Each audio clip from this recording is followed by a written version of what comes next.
Okay, so I wanted to know, what is your overall experience like with the region? What are your favorite things about the region? What do you like in particular about Rheinhessen wine region?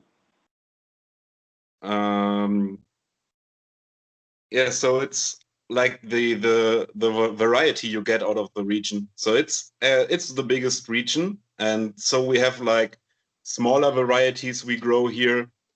It's like if you take the Auxerrois, that's like probably 500 hectares of Auxerrois that's been grown. It's not that big, but if you look at it in a context to another German wine region that actually has 500 hectares in total, so you're talking like with other dimensions there. And so you have a lot of variety and you have a lot of like product going on.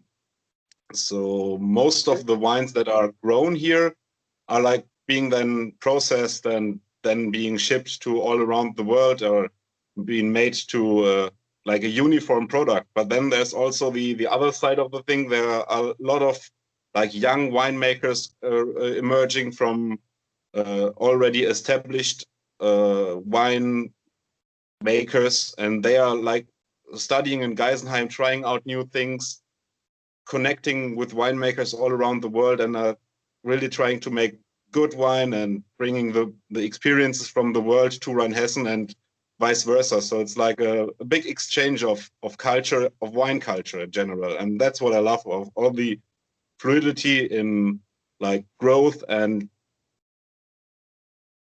words I'm missing right now, but you know what I mean, right? Yeah, basically, it's a very diverse place. It's the biggest. Yeah, diverse. That was the word I was searching for. I think it's what, like 36,000 hectares, was it, or 26? But 26, I think it's 26,000 actually. 26,000 hectares, yeah. Yeah, 26,000, and you have all the varieties. Like, I guess every variety you can find in Germany, you can find it in Rheinhessen as well. I'm almost sure about that. Definitely. I think you also have like the new trends with the climate change coming in, that there are now more international grapes are able to grow in our region. So we have like a Cabernet Sauvignon, which if you were 40 years ago thinking about growing Cabernet Sauvignon in Germany, everyone would tell you like, yeah, that's not going to happen. That's too cold here. And now we are like having Italian grapes, Spanish grapes growing in our region because it's just getting way warmer. So winners of climate change here, yeah. So I have a question. Can you tell me about the last 3 years? Is it like a constant warming, or how were the last 3 harvests in terms of weather and therefore quantity and quality of the grape as well? The last 3 harvests were actually like uniformly great. We had seriously no rot at all, very healthy grapes, very good weather all around the year.